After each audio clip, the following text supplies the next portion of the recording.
The House of Mystery presents Inside Writing, the radio show where authors discuss their writing process in all genres.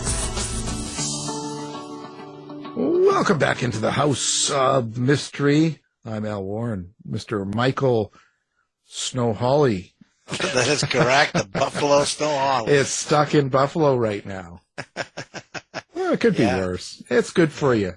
You know? Yes. A couple of my friends have over 3 feet. We have about 1.5 feet where I'm from. Well, that's good. So, That's good. It gives you an excuse to be stuck in and drink. Oh, yeah. Then I get to drive my brand new 5.7 liter Hemi Dodge or truck, Ram truck. So I'm all psyched. Yeah. All this man stuff. I'm sure the wife will scream at you. You'll be driving, you'll be doing all these wheelies and all this stuff out there, and you're not supposed to be. Oh, yeah. I don't tell her a thing. No. So. She doesn't know, it won't hurt her, right? That's right. Because if she knows, it'll hurt you. Oh, for sure, for sure. Remember, she's karate expert. So. Yeah, she was a nationally rated judo player in her younger days, so I am afraid of her. I would be too. I'm afraid of her back at West. That's right. Kill a man at 10 paces, that's for sure. Well, anyway, here we go. We will be talking to a writer who used to be, I believe, a cop. So let's find out what's going on here. We got Mr. David Putnam. So thank you for being on the show. Yeah, thank you for having me on the show. Dave, so where did you come from? It looks like law enforcement. So we like to go over the cops hard here. Who were you before? Let's talk about this. Well, my dad was a deputy sheriff, but he left, separated from my mom before I was old enough to understand that, so I don't think he had an influence on me. But I started as a sheriff's explorer when I was 15. Went to the Sheriff's Explorer Academy. It's like Boy Scouts. I'd run on ride-alongs, that kind of thing. Then I applied and was hired as a police cadet for Ontario Police Department. Ontario is a city of about 100,000 in Southern California, about 40 miles east of Los Angeles. I did 2 years as a cadet. Then at 20 years old, they hired me early, and I went to the academy. And I did 4 years at Ontario. And I wanted more action, so I laterally transferred to LA County Sheriff's Department. Did 6 months in the jail and went out to the streets and worked 4 years in South Central Los Angeles. Then I transferred to San Bernardino County Sheriff's Department, where I did 22 years, working a variety of just details, violent crimes. Did 2 tours on SWAT, internal affairs, criminal intelligence, narcotics, that kind of thing. Retired with 22 years there, and then went to work as a special agent for the state of Hawaii as Hawaii 5-0, the state's Attorney General's office. Then after 3 years there, retired and came back to California. I started writing in 1989 when I was on the job, and I was on my 38th manuscript before I sold my first book. Wow. That sounds right. So is tough. You were the Bookham Dano on Hawaii 5-0. Yeah, my wife was calling me Dano while we were there. But I would come to work and I'd find the fake Hawaii 5-0 car actually parked in my slot, right where I was supposed to park. One time I was on the phone and they were having a fake shootout outside my window. I was talking to a witness on the phone. Well, that's good. I'm watching the old ones right now from the original late 60s, 70s. Oh, the old ones. Yeah. I think the old ones were better. They were closer to being real than the new ones. The new ones just get way out of hand. Yeah. In Miami Vice, it took a turn, and everything is very flashy now. I like watching the old ones. I'm watching the old Mission Impossible and I'm kind of getting into all the old ones while I'm working. I like it. It's a little more raw. Even the Kojak is pretty impressive. I didn't realize how good that series was until just the last couple of months when I've been watching it. So surprising, Yeah, Kojak's one of my favorites as well. Yeah, I'm really getting into it. I'm in season 2 now, and I'm thinking it's really done well. It's really. Yeah, because I think that the characters, the police, are real people. They have real problems. It shows them as they make mistakes. They're just humans, and they're doing the best they can. And I think it showed that better than what they do nowadays, because now they're all superhuman, Right. like they don't have a whole lot of personality or something. I don't know. I think the writing was great on Kojak too. How about Tom Selleck, though? Oh yeah, I like Magnum PI. Oh, yeah. Or are you talking about the No, Magnum PI, yeah, because I actually lived in Hawaii for 3 years. Really? I was stationed. I was a helicopter pilot, so I was stationed in Hawaii. So I lived on the North Shore and stuff. So, but it was all about Magnum PI when I was there. Yeah. You even had a mustache, didn't you? I did. I absolutely did. And I had tennis shorts, and they were the short ones. That's right. Just like Magnum PI. There you go. You're a nut. So when you're writing, when you're still on the job, that's interesting. And then, so you had it in your mind that you wanted to actually sell the books and become an author when you were still a cop. No, I started off as an avid reader. And in fifth grade, I think I got the reading bug from my fifth grade teacher who read to us after lunch every day. And that's when I picked up books, and I haven't put them down since. And I tried to write my first novel in junior high school, and I tried to write 2 more in high school, never finished them. And then I became enamored with law enforcement, so I kind of went a different way. Because they gave me a gun and a badge and a fast car and said, go chase crooks. I mean, what you play cops and robbers and they pay you. So I kept books in the backseat of my undercover car. This was in 1989, novels, because on the surveillance, it's not like in the movies or in the books where everybody's watching one location. One guy watches, they call him the eye, and then everybody else is laid off until the person, the target moves. So when I wasn't on the eye, I got to read a book. And so I had these novels in my back seat. So now, they give me a badge, a gun, fast car, chase crooks, and I get to read on the job. I mean, it was just a perfect job for me. So I was on a meth lab surveillance out in Mojave Desert, Lucerne Valley, way out in the middle of nowhere. And I was down to my last book in the back seat, and it was the second book of an author his first book was an international bestseller.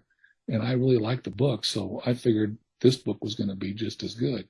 What I found out later, after I got into it, was that the sophomore effort of the books many times are not as well done as the first, because the author will work on a book for 10 years, rewriting it, polishing it, sending it in, getting comments, rewriting it again, until he finally sells it. He or she sells it. And then they have a contract for the next book, and they have 1 year to write it. So that's what happened with this book. This book was an absolute dog. But I was a captive audience, so I had to read the whole thing. And I read the whole thing, and I got done. I thought, I could do better than this. So I wrote my first 4 novels on the front seat of my cop car during surveillances. And I realized very early that a good author makes it look easy, because it was a very difficult endeavor. So 38 books later, from 1989 to 2014, I finally sold a book, which was The Disposables, this first book in the Bruno Johnson series. You have quite the background for these books. I put a lot of real life stories within the books. I use my experiences, and I put the reader right there on the scene. What I saw, what I smelled, everything that happened. That's important, I think, in a good book or a good story, because it reads as true, like it's believable, and it comes across that way. People can feel it. Whether they like the characters or not, and whatever the story, but it's still real. But you also, in this case, you're putting a lot of yourself out there for the public to see, and in today's world, it's pretty savage, and it's easy for people to respond in good and bad ways, and that's not always pretty. That in itself is a different sense of courage. Like it's a different type of courage, but you're still doing it. You're in a way, by putting yourself out there, because there's a lot of you in your characters, I can imagine. Yeah, each book of the Bruno series was like a snapshot of my career, because I did a lot of diverse jobs. I was even cross-sworn as a U.S. Marshal, and I chased murder suspects across 3 states and follow bank robbers around. And one time 6 murder suspects escaped from our jails, and I chased those guys. So each book, I did one for narcotics, I did one for bank robbery, but it's the Bruno Johnson, Marie, and his dad theme. Bruno Johnson's an ex-cop, ex-con who rescues children from toxic homes. He couldn't do it when he was a cop because of the rules and regulations. Now he goes outside the law to rescue the children. So in each book, he continues to gain children, and he has a makeshift orphanage down in Costa Rica, and he keeps coming up to the States to handle these conflicts that I throw him in. So he's basically a good guy, but he's doing things outside the law to do the good things. Yeah. He's doing things that are legally questionable, sometimes obviously illegal, but he's doing it for the right reasons. Wow. So now this new book here, A Fearsome, Moonlight, Black. Now that's a Dave Beckett novel here. When you're doing a series like this is book 1 of 1. How do you kind of keep track of your character and what you're doing with them and the scenes? I mean, it's only book 1 here, but when you go further into it and in other series, what's your method? Well, this book, my publisher for Bruno Johnson will only take 1 book from me per year, and I write faster than 1 book per year because I wrote 38 manuscripts, so I've got the structure down, and I can write pretty quickly now. So I got caught up with Ocean View, and I'm 2 books or 3 books ahead of them now that they have backed up. And so I wanted to write a memoir, and I couldn't get the story arc to work because I was too close to it. So the Fearsome, Moonlight, Black is actually, the first half is memoir. I wrote it just the way it happened, my first year on the job. And what I wanted to do was what Joseph Wambach, quote from Joseph Wambach, who was one of my people that got me into reading and writing and into law enforcement. I love his books. But he said he likes to write about not what the cop does on the job, but what the job does to the cop. And that's what I wanted to show, my wide-eyed innocence when I first stepped into a cop car and the things that happened to me in that first year and how I evolved. So I couldn't get the story arc to work, so I put that first part in there. First part is just the way it happened. The second part is fictionalized to make the first part work. And I think the book came out far better than I planned it. So when you ask how I write that, I just started from the beginning and put those experiences that I had, linked them together, and just wrote it. And the way I write is I write with what I call a living document, Microsoft Word. So I'll start a scene sequence off of each plot line. We'll transition back and forth across those plot lines as I move through the story arc. And then at the bottom, each time I do a chapter, I start a novel diagram at the bottom of my document. And so I can look at my novel at a glance. So chapter 1, I'll say introduction, murder scene, just something real quick to spark my memory. And then I write to a structure: conflict, complication, crisis, conclusion. So I can look down at my diagram below my manuscript and see right where I am in the book. So I never have writer's block because I always know where I'm going. Below that, I have a list of locations and a list of characters each time I add them, because I don't want to continually add characters. I want to pull the characters from the beginning of the book through the back, which makes it very difficult for the author, but it keeps the reader more connected because there's not as many characters. So it makes work for me to adjust the background and motivation for these secondary characters to be pulled through the rest of the book. And it's a lot of what a lot of authors call a Bible when you start a series, is what I'm describing. So now I pick these up and I move them to the next manuscript, the next book. The next book is called A Lonesome Blood Red Sun. And I just dropped that into the bottom of my manuscript document, and I could call that up. So now I'm on the third book I'm writing right now, and I just bump all those over.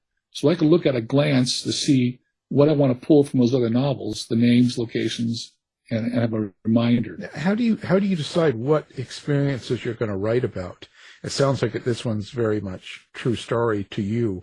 So how do you decide which kind of events you're going to put in? Well, that's the thing. I don't know what I'm going to write other than the 3 plot lines. Once I decide the 3 plot lines, then I could start the adventures or the events that I actually experienced. I can pull those out and plug them into motivations on that plot line. You see, I don't know if that's been clear enough. But so, for instance, I knew who the murderer was going to be in the book before I started it. I don't know how I'm going to get there. I don't know who he's going to kill. I just know who it's going to be. So that's one plot line.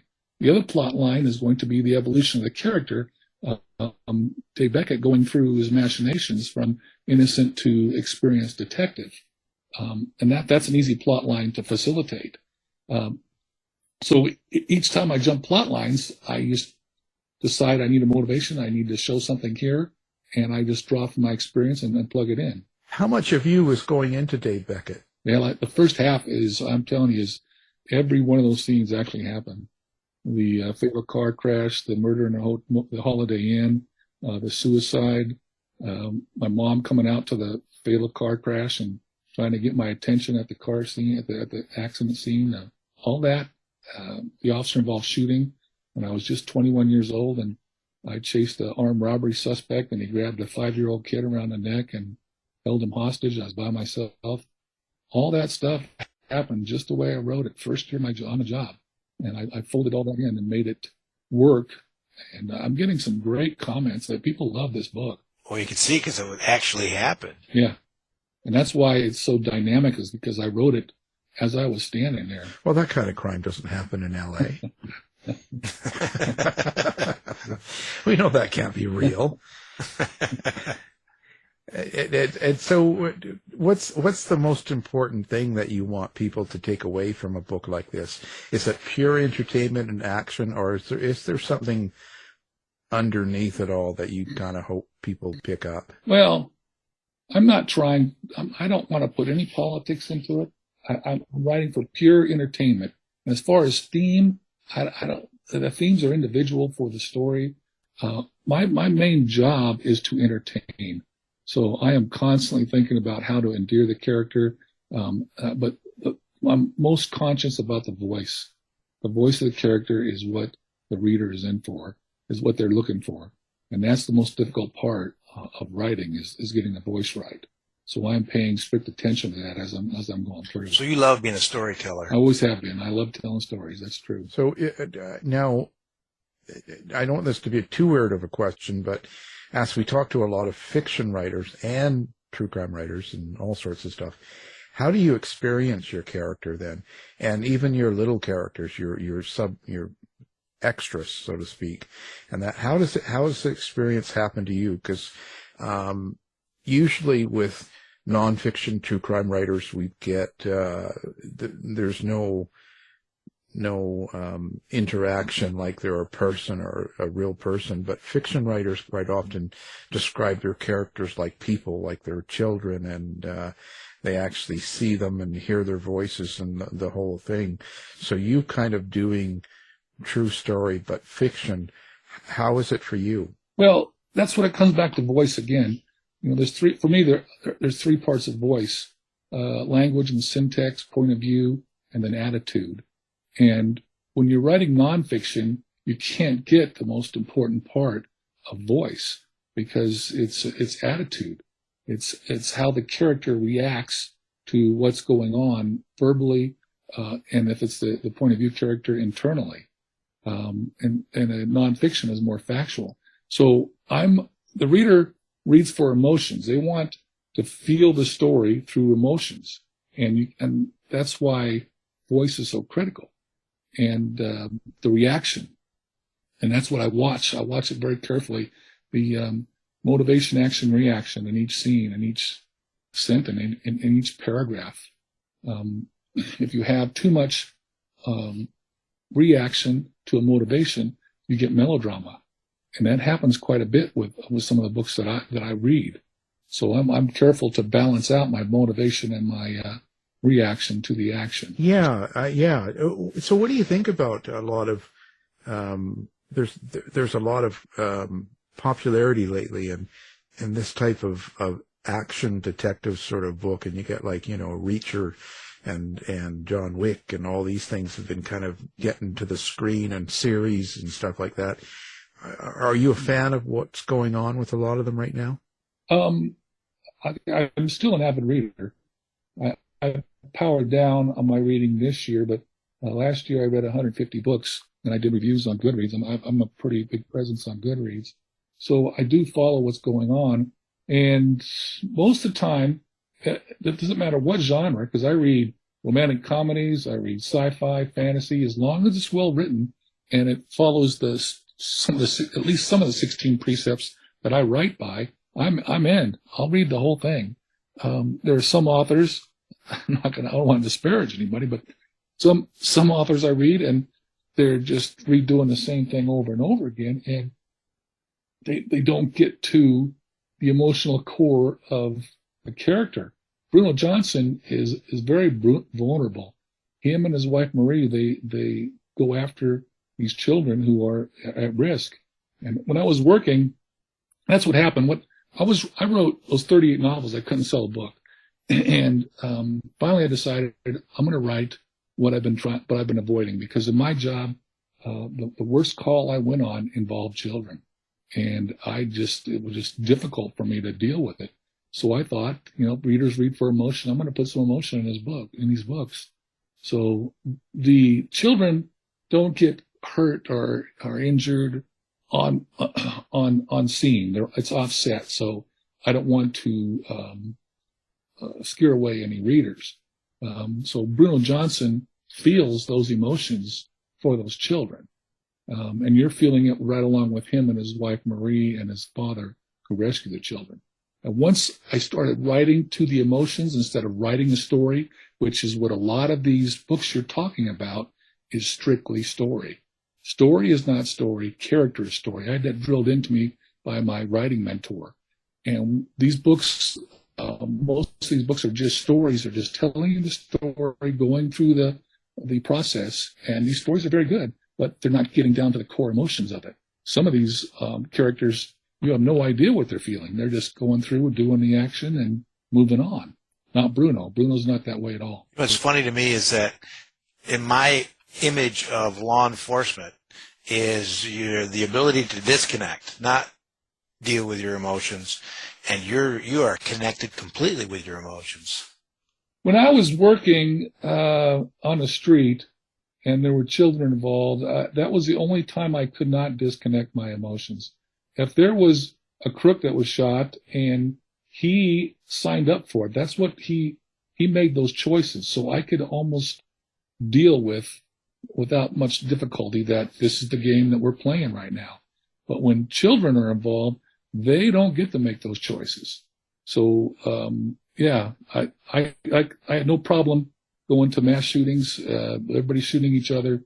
That was part of the game that they chose. But when children are involved, that's a different story. Do you think that's why you write about the children in your books? Yeah, I do, because it adds another layer for both, for Bruno and his wife and his father. They have to deal with all these other crimes or incidents like these other characters you're talking about, and deal with the children at the same time. So there's definitely an added layer. I would imagine that each time you complete a book, there's something you get out of it. What does a book do for you? Well, I think it would change for me, but after I write the end on the end of the book, it's like a chunk of me is gone. It takes like 2 weeks for it to refill. It sounds kind of corny, but I feel like I'm at a loss because I'm always thinking about the book when I'm into it. Sometimes I'll have a problem that's working in my head and I don't even realize it, and I will wake up in the morning and there it is, because my mind has been working on it subconsciously. I know that sounds corny too, but that's the way it works for me.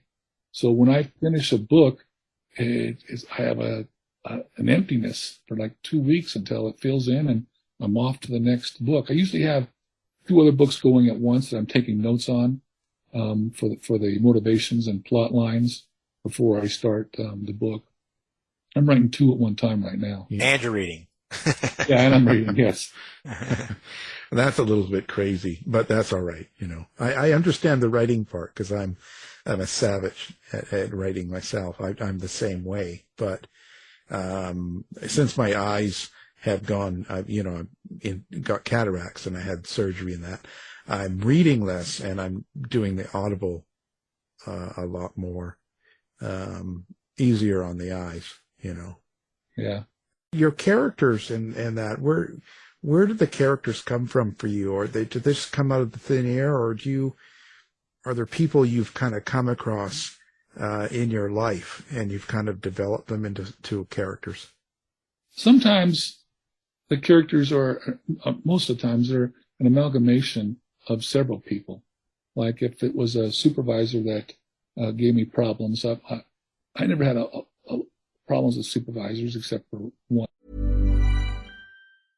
We at Wondery, creators of Dr. Death, Scamfluencers, and Over My Dead Body, go deeper into complex true crime stories to give you an inside look at the facts. And now we're launching the ultimate true crime fan destination, Exhibit C. It's truly criminal. Wondery's Exhibit C gives you the detective's lens of all of the evidence, taking you step by step through the twists and turns of each true crime case.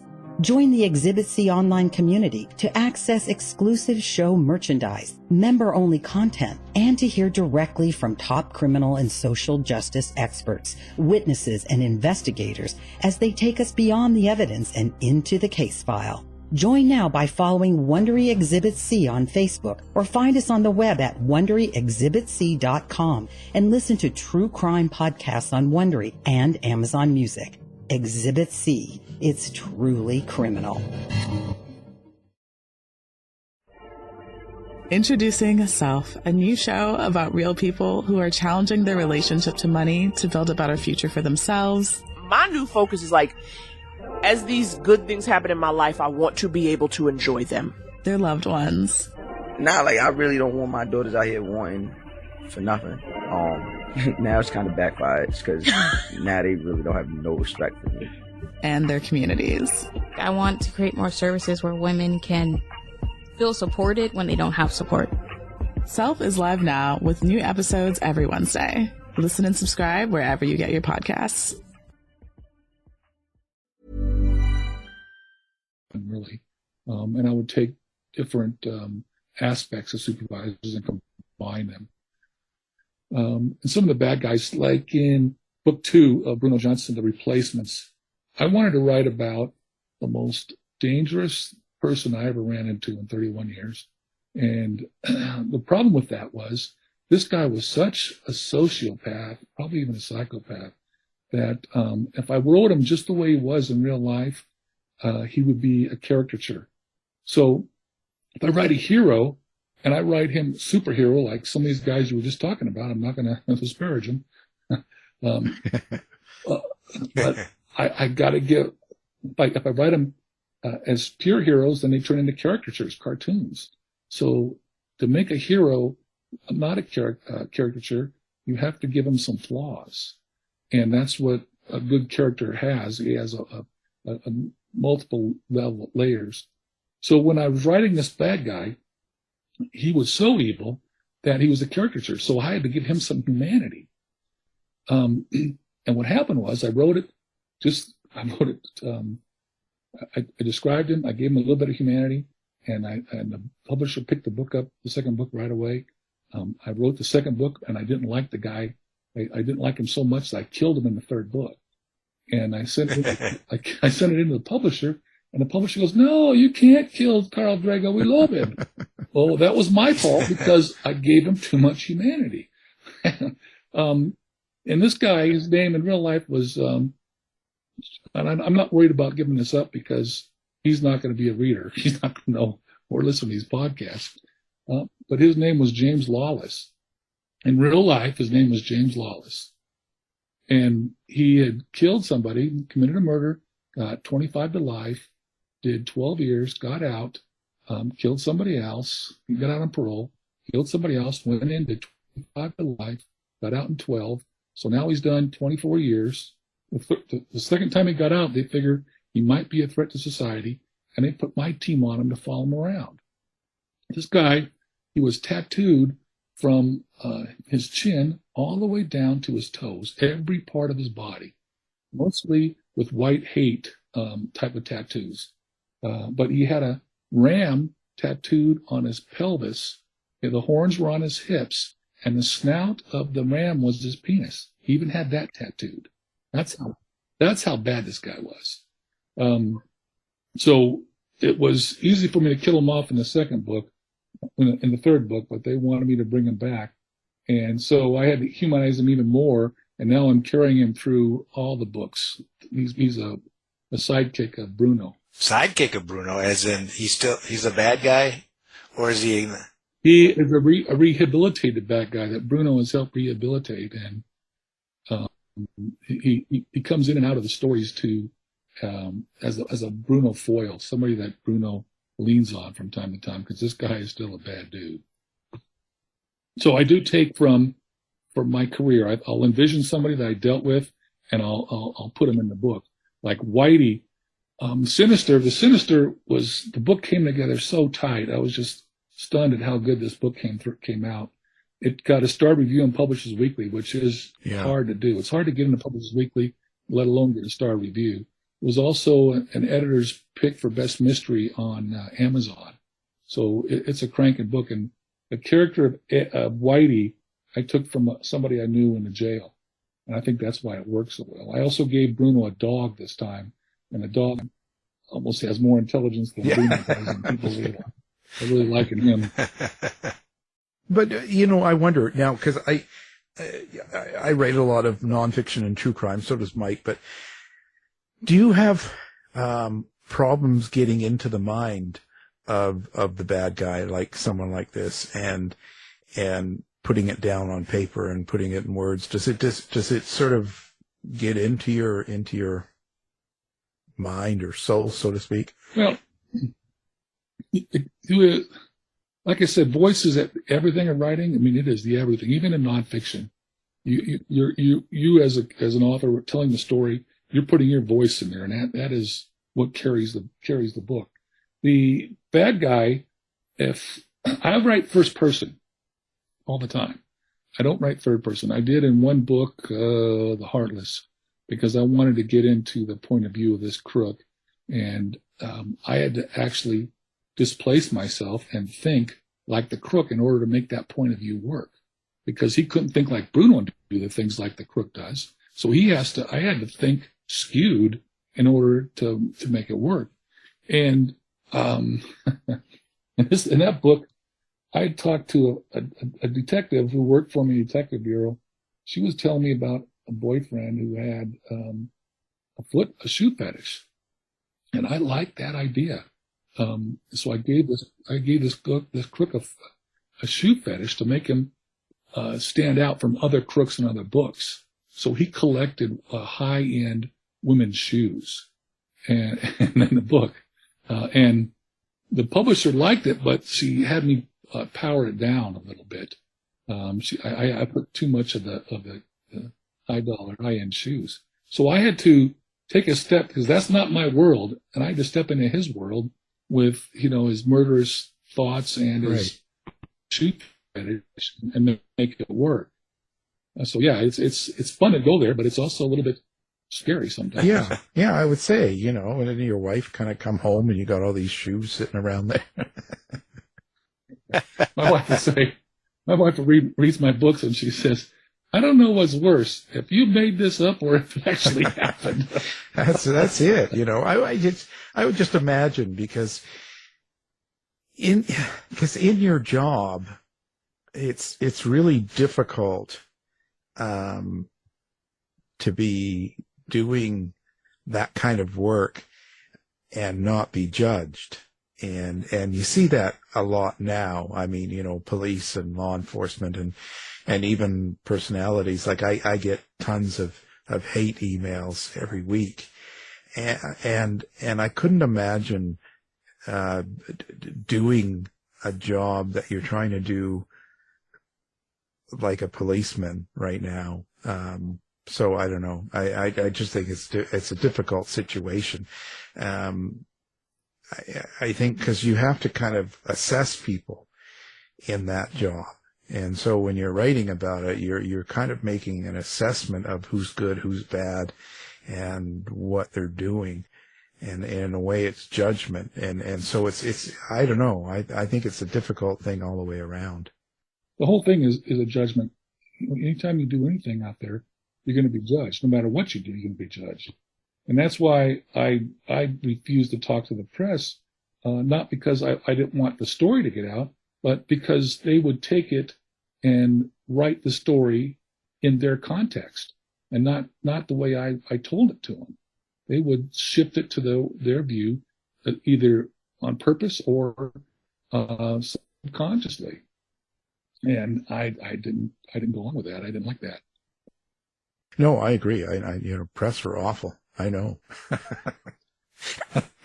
Well, even Al, producers, when you will go on to like a show, a documentary, and you get interviewed for that documentary, and next thing you know, what's on TV is slightly different than when you thought. Yeah. I had a high profile career. I was always getting into all kinds of problems, and I had real stories of what was it with the Bad Boys TV show? They wanted to ride with me, put the camera in my cop car. And I said, I'm not doing that. And then one time, real stories of High Patrol, another incident, they wanted to get in my cop car. I said, no. Well, this one, I was called to a scene on purpose, I think, by this other deputy who took the cameraman in his car instead of mine.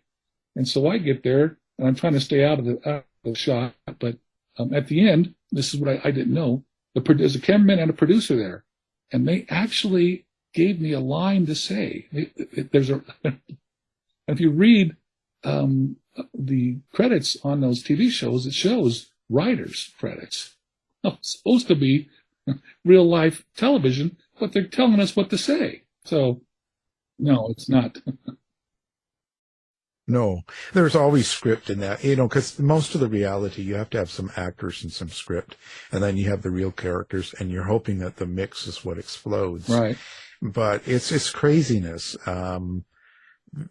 because it's in a way, you're playing on real people, and you're hoping that the outcome is what entertains people. But in essence, you're kind of making a mess, and you're kind of making fun of everyone, and you're making money through it. I'm not a fan of any of that stuff because of that. Yeah, it's taking away from, I think, what the point is of people getting a view of reality of the street, and I think that's sad because we kind of wreck people's lives that way, and so. This is why I'm watching all the old shows. Yeah. Because, I can't stand being involved in too much of the reality right now because it's just, I don't know. It's too now, and I can't understand a lot of it. So, that's but my issue. So let's get some real names here. So which people did you know? Which supervisor didn't you have a good time with? No, just kidding. Now someone has never heard of you before, which with that many books, I'm not sure how that would be. But if someone hasn't heard of you before, what book would you tell them to pick up to read to kind of get the feel? I try to write all the books as standalones, even though the characters continue to evolve and they continue to gain children as they go through the series. So you pick up the book and it, without reading other books, you should be able to just dive right into it and not have a problem with it. And I write a thriller structure, not a mystery structure. So they're short, snappy chapters that pull you right along. Like I said, The Sinister right now is a very tight book. I think it's one of my best. But I wrote 4 books in current day. And then in the 4th book in current day, The Vanquished, I beat up and battered Bruno so badly, the publisher made a comment to me in post-production saying, well, I don't know how you're going to bring Bruno back from this. And I thought, because he was emotionally crushed in that book. I said, yeah, you're probably right. So The Innocents is actually a prequel. So I wrote 4 current day, and then I wrote 4 prequels explaining how Bruno came to be Bruno in book 1. So it's like the Star Wars. So you can either start with The Innocents or The Disposables, depending on how you want to read them. Read them the way I wrote them, starting with Disposables, Replacements, Squandered, Vanquished, or go to start with Innocents in chronological time. But, pick up any of them. The Reckless was a particularly emotional book for me. I wrote about a good friend of mine who was killed in the line of duty on a search warrant, dope search warrant. A 15-year-old kid shot and killed him on entry. And I wanted to give the reader the emotions of that story. So in order to do that, I had to motivate my friend who was killed. And so I wrote the book in a mystery structure for the first half, or the first 100 pages, and then I shifted to a thriller structure after that. And I sent the book in, and the publisher was, oh, we love this book, but you got to cut the first 100 pages. So they saw that the shift in the voice and the structure, and they wanted to be a pure thriller, so they said cut the first 100 pages. And when you cut that kind of that number of pages, I had to rework the whole book. And The Reckless, because of that, came out to be a dynamite book too. That's a great book. That was my time in bank robbery when I butted heads with the FBI. We didn't get along that well at all.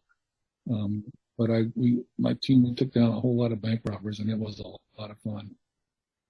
Do you think that's displayed pretty real when you see movies and TVs, or you in a lot of stuff, the way agencies like that react to people like FBI and police law enforcement? Do they really not get along, or do they get along? Like, is that kind of dealt with pretty real? Anytime there are people involved, you got personalities, and personalities conflict, and so agencies conflict. Well, there were interagency conflicts when I was working, with Highway Patrol and the Sheriff Department. They'd get into a spat, and they'd have a sit down and work it all out, or that kind of thing. But the FBI is a different animal because they like to Bigfoot the investigation, step in and say, yeah, this is ours. We're taking over. But I don't. If I had the choice of having a diehard county detective chasing me or an FBI agent chasing me, give me the FBI agent, because I'm going to evade him all day long, and not necessarily that county deputy. There you've heard it here first. Yeah. No, I always find it interesting, because I think that's the key. I think what you said is, with any agency and any conspiracy I hear, and all this stuff you hear flying around, mostly people don't take into account that they're just all human beings. Right.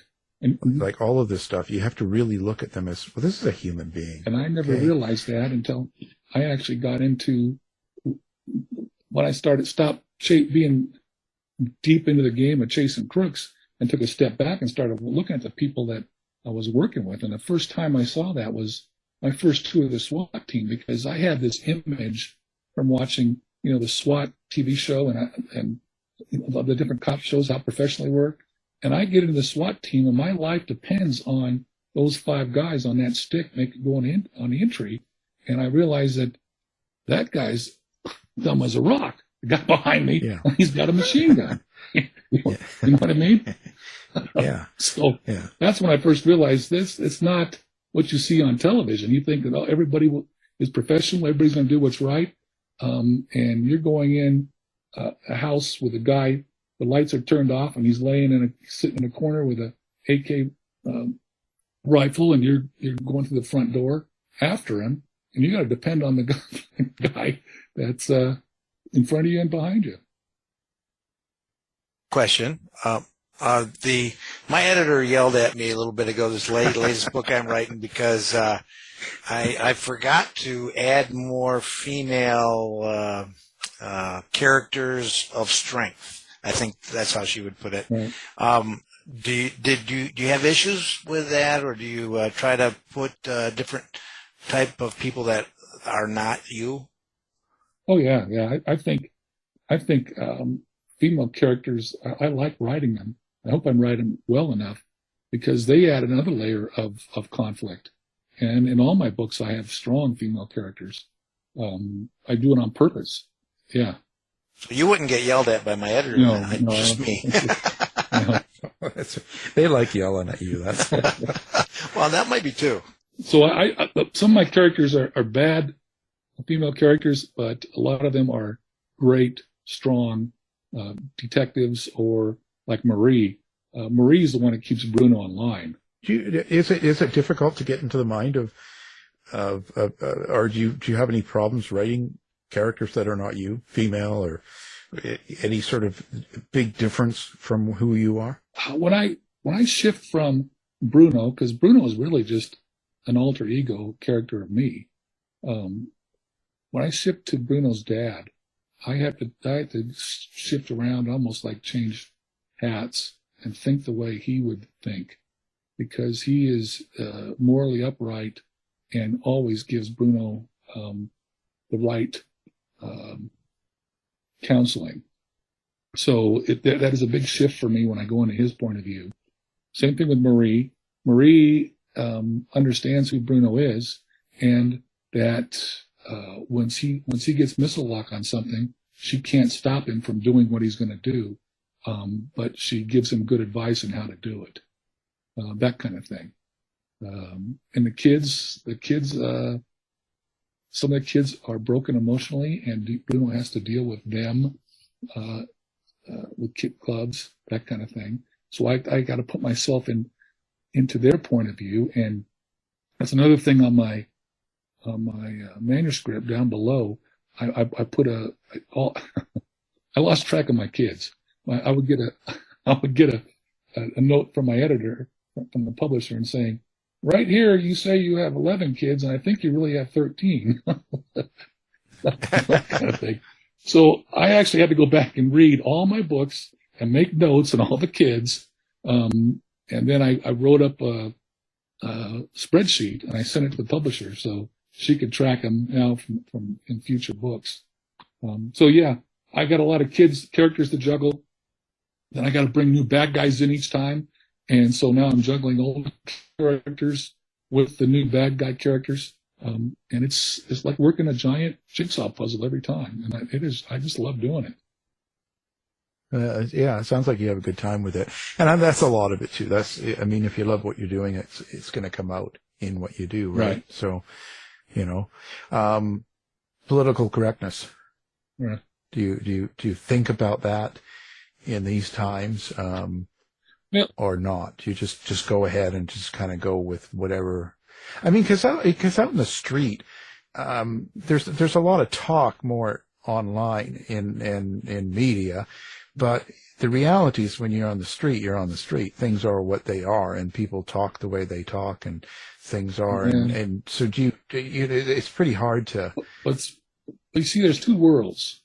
There's the actual world, and then there's the reader's world. And that's when I get back to, I teach a class on how to write a novel. And I'll get back to those 16 precepts of what a reader expects. Now, there's, for example, they talk about a clip in a gun all the time. Well, there's no such thing as a clip. It's a magazine. But it became a part of the nomenclature.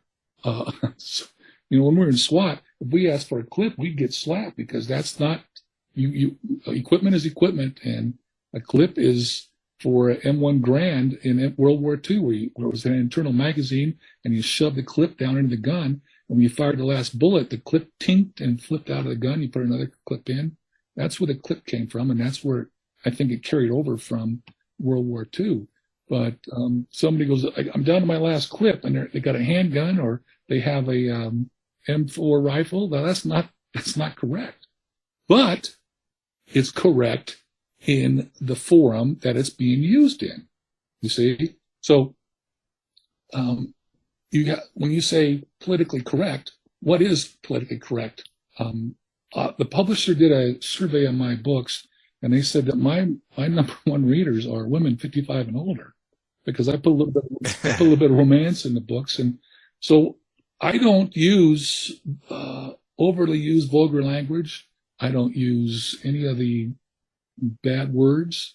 I work around it because I understand who my audience is. If I wrote it just like it happened in real life, as far as language, it would be more gritty, and I would displace some of those 16 precepts and push people away.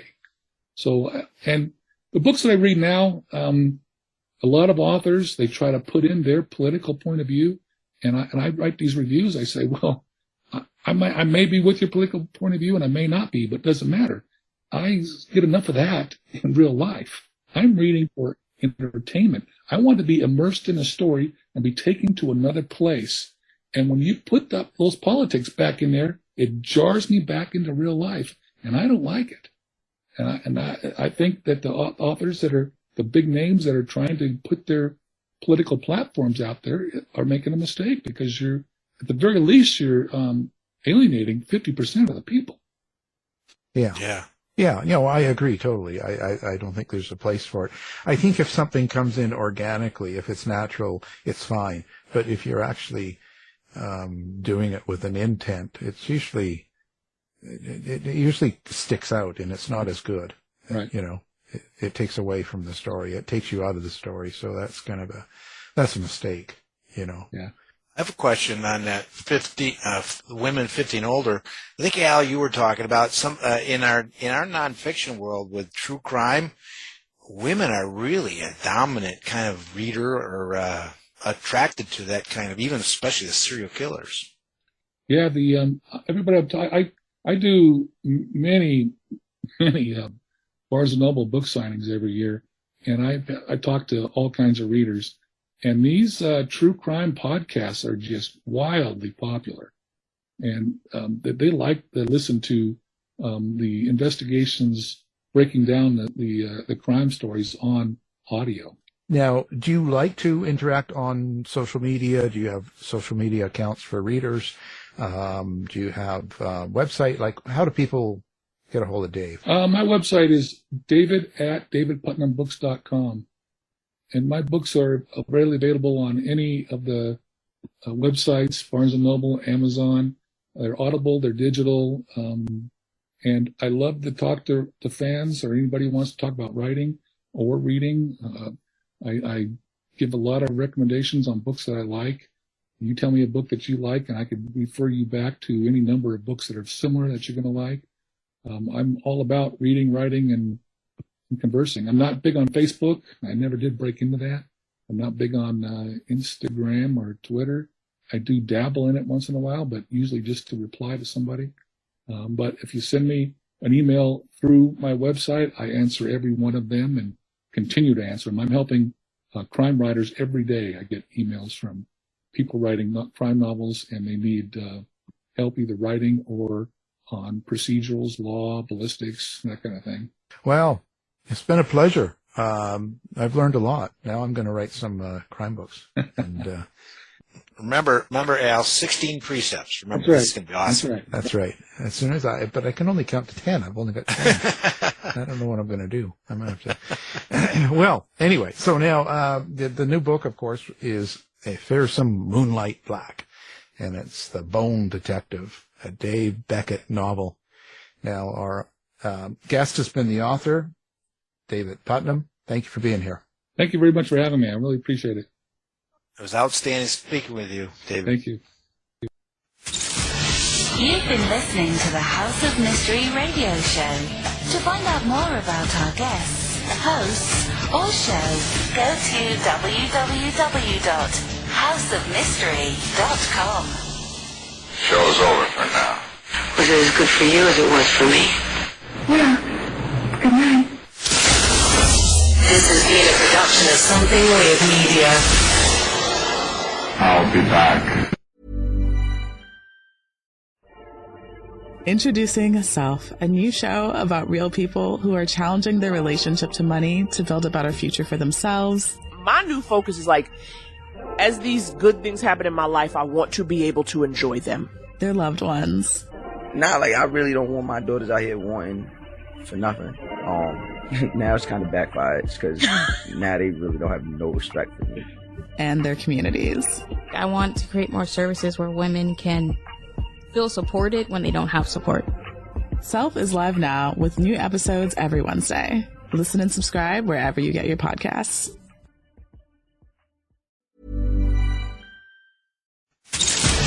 You've been listening to the House of Mystery radio show.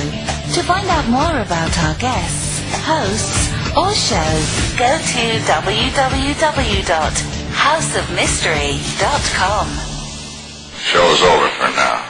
Was it as good for you as it was for me? Well, good night.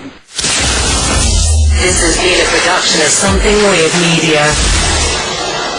I'll be back.